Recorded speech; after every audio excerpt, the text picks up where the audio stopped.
All right. Hey, guys, welcome back to SEMA 2025.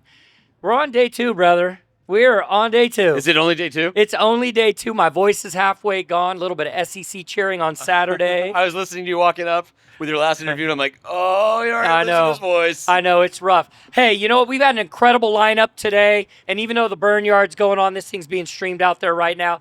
I've got one of my really good friends up here on stage, automotive journalist, head of the Truck Show podcast, Sean Holman. Say hello, Sean. Hello, Sean. Well, that was good. That's like Ron Burgundy. Whatever you put on the teleprompter, exactly. He's going to read. That's right. All right, so, man, brother, you have been covering the truck industry since before I was born. Maybe not that long. I think, and I'm not sure, I think this is SEMA 23 or 24 for me. Yeah, I know, right? So. It is. I was just having a conversation earlier with Zach Luke, president of Rockford Fosgate. You know, I've been coming to the show for almost 25 years now. Despite my incredibly youthful looks, like I'm still 32. You've aged really well. It's that great stuff you put in your, is that great for men, whatever that's called. But hey, thanks for being on, man. I know how busy you are and how many directions you get pulled, but you are the pinnacle when it comes to automotive journalism. Like, you've been with all the publications, you've got your own podcast, it's doing amazing, and you've got an incredible magazine that's like coffee table book quality, right? Like, yeah. it is top of the food chain. What drives you? I mean, like, you are the guy. I like to say I have a helium hand because I don't know how to say no. Yeah. And I just... To your detriment, too, sometimes. To my detriment to myself. Yeah. I feel like... my whole thing is everything I do is an opportunity, and I look at it. If I can do it, make it better, do it better. I just love doing stuff. Yeah. And so, you know, I've had the podcast for 7 years now. It started when I was at Motor Trend. I worked at the Motor Trend group for 20 years. Running the truck and off-road group was my last role there. And then started, the podcast, the magazine, OVR magazine. I've got 4 business partners. We all have been in the magazine space before. Yeah. We decided, hey, we can do a better magazine without the corporate overlords and the bean counters and all that. So we have this beautiful magazine that we put together every 2 months and a website. And we kind of jumped into the off-road and truck and overlanding space when all the other off-road magazines were jumping out. So we sort of filled the void, and that we're available nationwide, Books A Million and Barnes & Noble and, online digital. So that's been a really cool experiment, being a entrepreneur. And then on top of that, I've got a little marketing agency. I do a lot of freelance and go to market strategies and help a lot of companies here at SEMA with things like press releases and stuff like that, and helping them with their product. And then I even do stuff for SEMA too. And at this show, I've been moderating panels and judging awards. And I was giving you a hard time because you're a Jeep guy and I'm a Bronco guy, and then you proceeded to tell me you were part of the original, team helping Bronco figure out the marketplace for it. Yeah, so Ford had an industry expert panel, so I was on that for about 5 years and helped mold the direction of Bronco. And I love the Bronco. There's a piece of it there with me, but I love my Jeeps also. You think it's more capable? You think the Jeep's more capable? I think they're different. So, if the IFS versus solid axle makes a major difference. The Bronco probably is a little bit better on road manners. The Jeep's a little bit better in slow crawling. Unless you get to a Raptor, which a Raptor, because of all the travel, is really good. Yeah. I wish the Raptor had the Coyote 5-liter. That was one of the things we really pushed for that didn't happen. And it's not that, it's not that much quieter than a Jeep, if anything. It drives a lot. Like mine has the AEV parts on it, which make it extremely well-mannered on the highway. I've got a 392 with a V8. It's hard to beat that V8 rumble. And I got a 392 with a V8. Yeah, right? I mean, you have it in cruise control, and a hill comes up, and it goes from 8th to 7th. Yeah. Like, it doesn't care. And you've been in other vehicles that downshifts 4 times, and it's like, it doesn't care. So I love that about it. The Jeep is really good for overlanding and exploring. So is the Bronco. And it also depends on the trim. Like, there's certain trims of Bronco that I prefer over certain trims of Jeep, and vice versa. And both are capable vehicles. It just depends what your use case is and what your need is. And sometimes it's nice to have a competitor. If you're a company like Jeep, where most of your competitors went away, you aren't pushed as hard anymore. You have a competitor come in the space, and all of a sudden the engineers and people there go, oh, we can now do some stuff we weren't able to do because somebody's chasing us now. And I think it's good for the industry. And quite frankly, I'm a fan of any vehicle that comes in and gives us a choice in the off-road space. Yeah, and I'm a motors guy, right? So whether it's a Jeep or a Bronco, I don't really care. I do like to have that debate with people about the Raptor, the Ford F-150 Raptor, because I just think it's so better. It's so much better than anything else. I actually like it better than the TRX and the Raptor R. I did a long-form YouTube video on chasing horsepower. I compared the 3.5 liter, to the V8. This is where we differ. Yeah, I compared them both, and the lightness of a 3.5 liter twin turbo. Like I can be the first one to the red light in a V8. Well, and with the 35s, you also get an inch more travel. Correct. But I like the Raptor R is spectacular to me.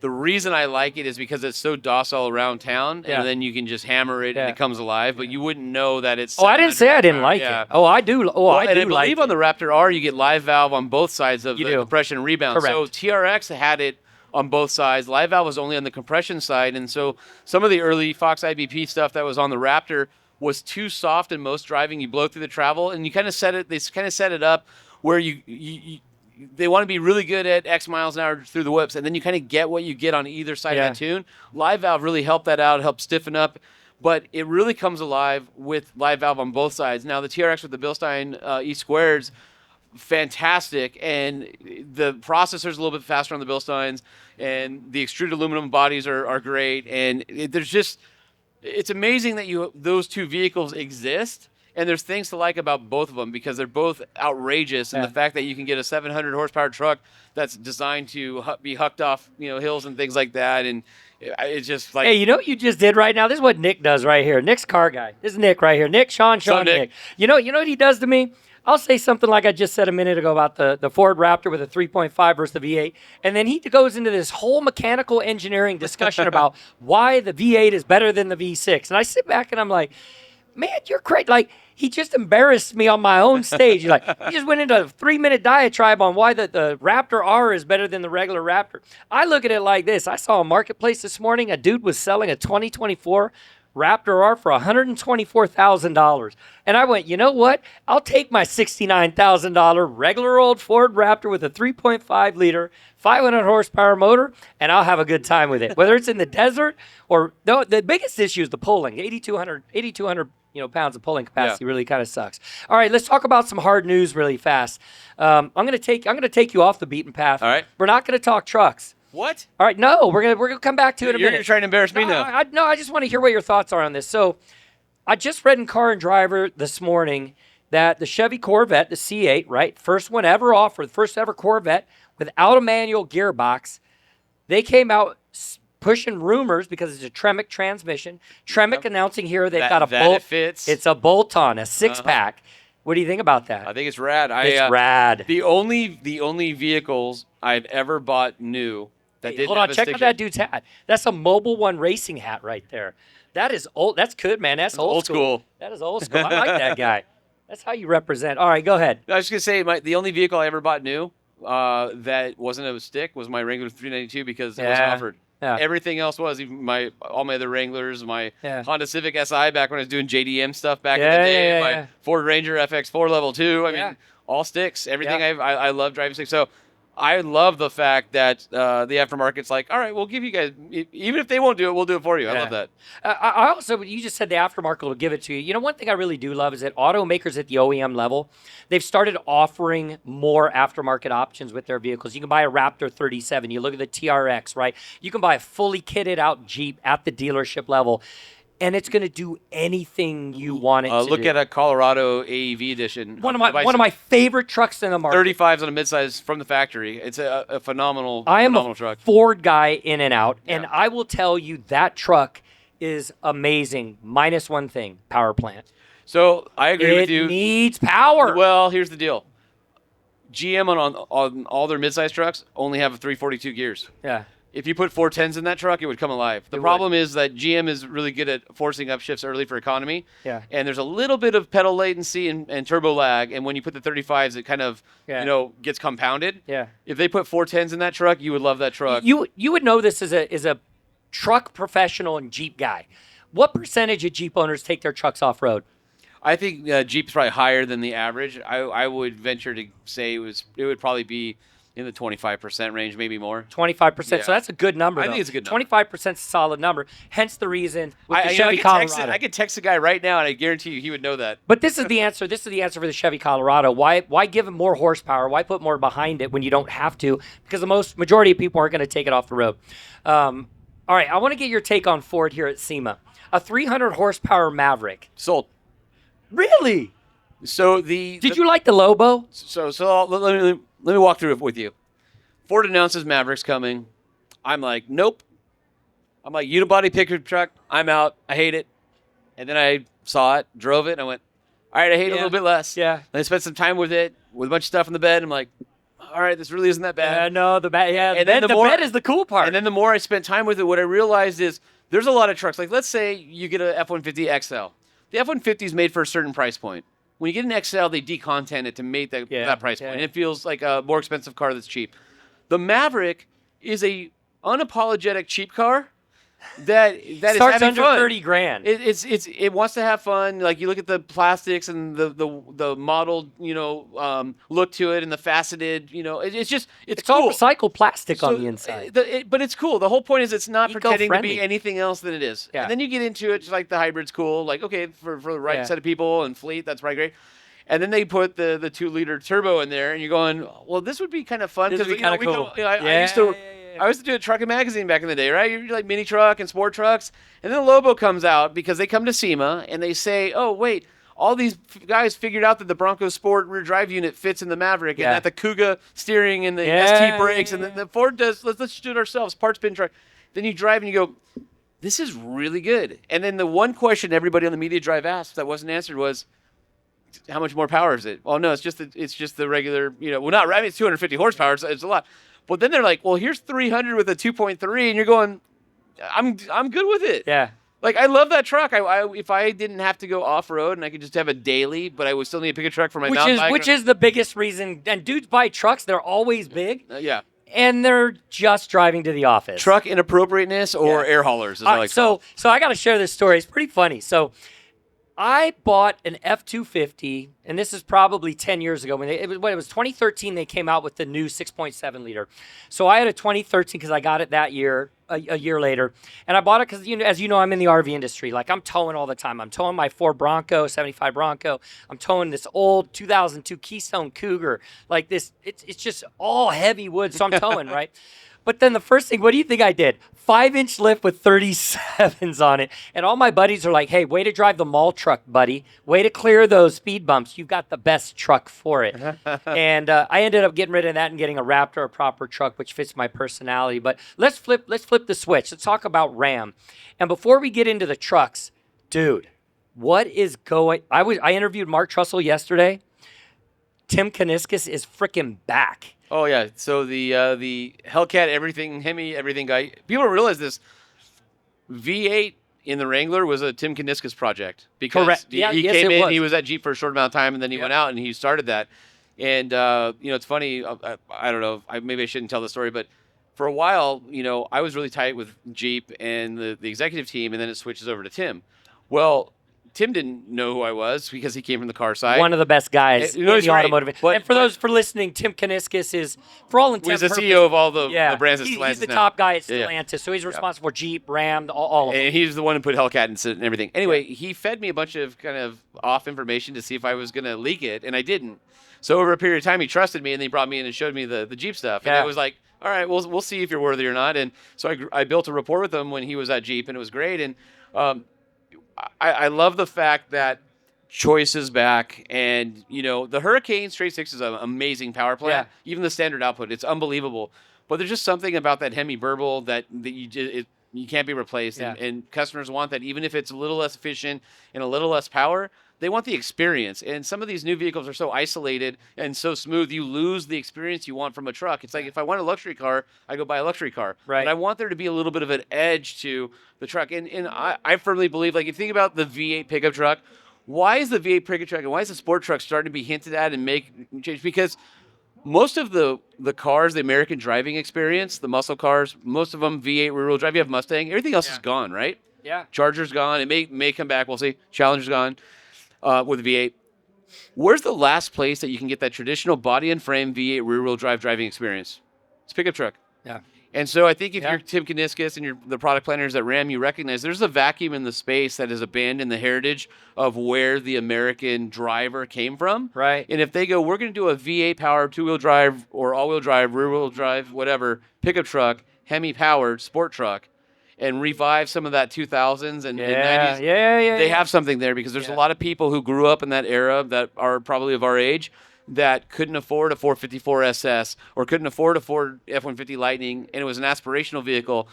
Now we're at the point in our careers in our life where we could afford that truck. And I think them bringing that back is as much for us as it is for anybody else. It is, and I think the dude in the booth kind of says a lot about the brand. Of course, everybody's talking about the cowboy hat rack, that's in there. But when I was interviewing Mark yesterday, he was in a T-shirt with black jeans and sneakers. A year ago at SEMA, he would have been in a polo shirt that says Mopar or Jeep or Ram on it, and he would have been playing that typical corporate card, right? Sure. Tim Kuniskis comes out of retirement. Like the dude he retired. He was retired.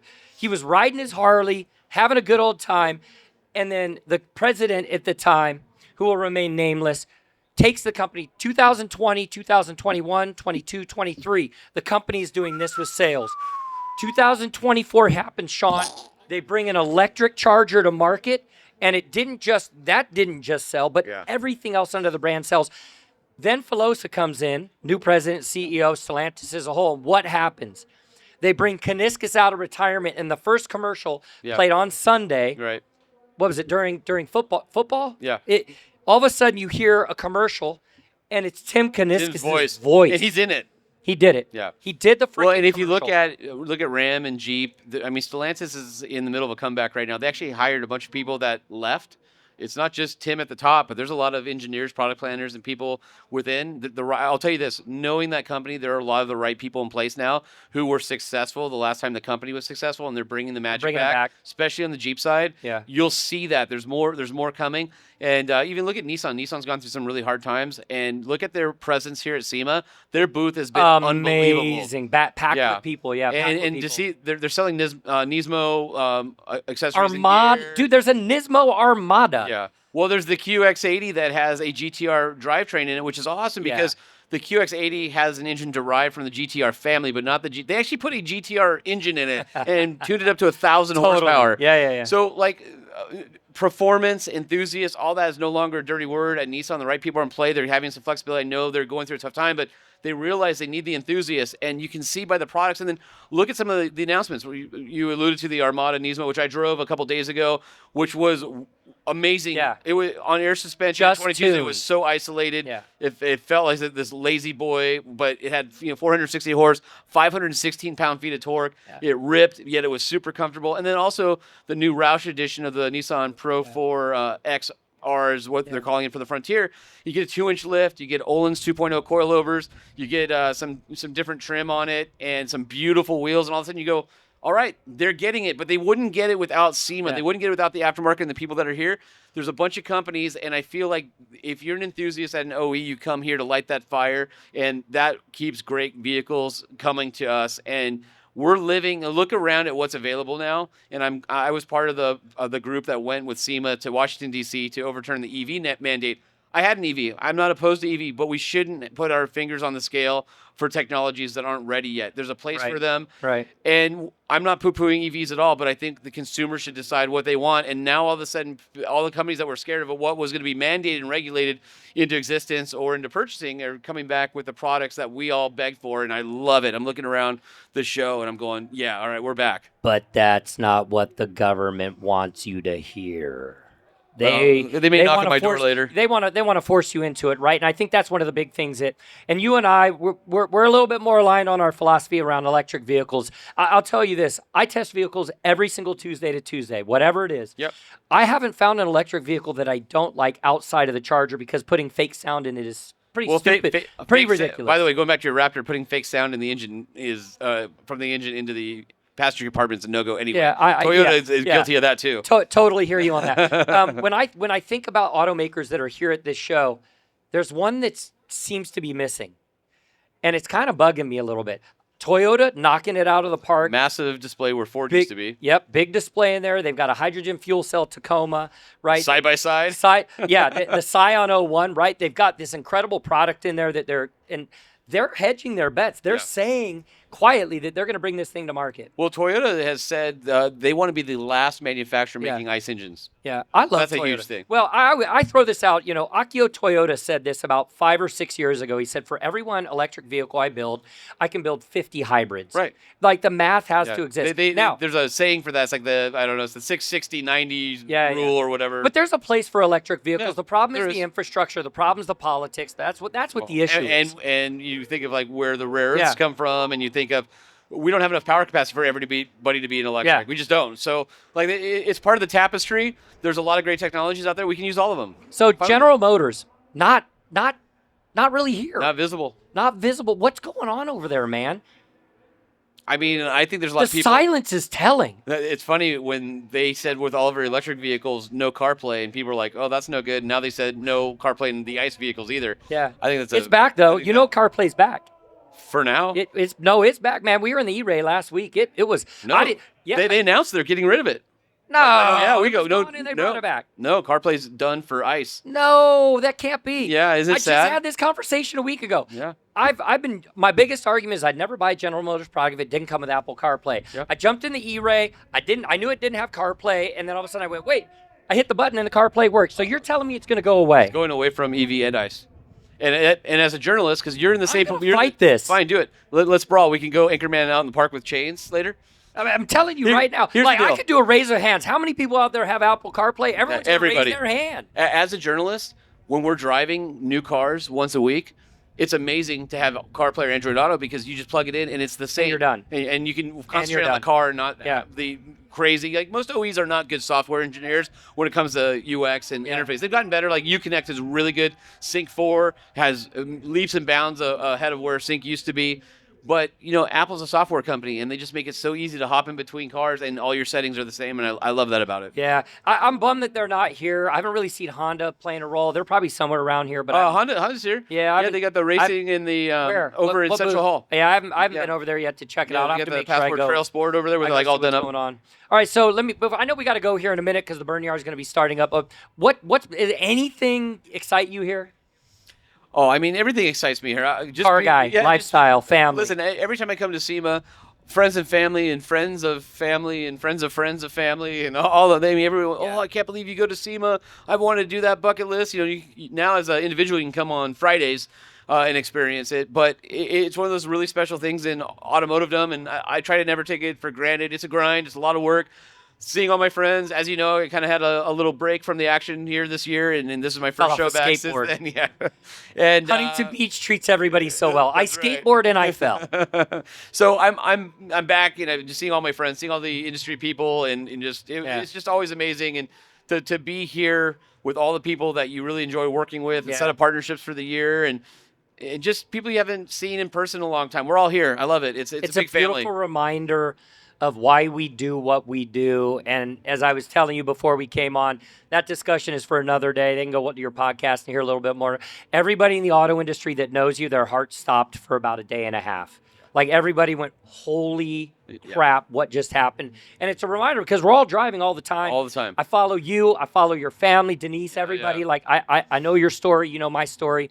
And I think that's the unifying thing is that it's like Zach Luke was just up here for Rockford. He started with the word family and he ended with the word family. And I think as we get older and we think about what we're doing in the greater automotive industry, it's all about that one word is family. I remember starting SEMA, I was probably, in my early 20s, and it was, stay out all night, go to SEMA the next day with a hangover and the same clothes you wore the day before. And those days are far behind us. Hey, are you still doing cigars and handguns? Hot rods and handguns. Hot rods and handguns. But I do have some cigars in my box with me. I know that's one thing that you'll never pry from Sean's hand is a good old cigar. Somebody said, hey, after your accident, you smoking cigars? I'm like, yeah, because if that didn't kill me, these aren't. I'm not worried about it. I know, right? It forces me to slow down. That's what it is. And I get some me time. Well, let's get some exercise in there and eat a salad. That's what I'm going to do.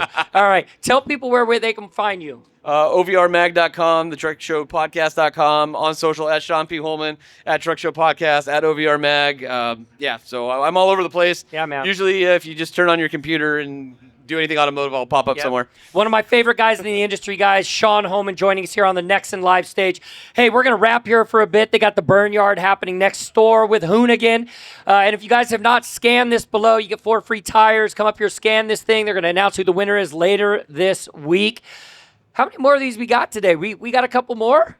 We done? We're going full Monty today. Well, you know, if anybody cancels, I'll be back. I would tell you this is probably the longest one we've done today. You know, it's fun when you do it with your friends. When you do it with your friends. All right, guys, Mike Caudill, Chasing Horsepower. If you're not following us on YouTube, make sure you check into it. Post some videos every single week on the things happening in the auto industry. I just did it. I'll say it again. 4 free tires. Who wants 4 free tires? Got to scan the QR code. They're giving them away on Friday. Sorry, Maxis. All right, guys, we'll see you in a bit.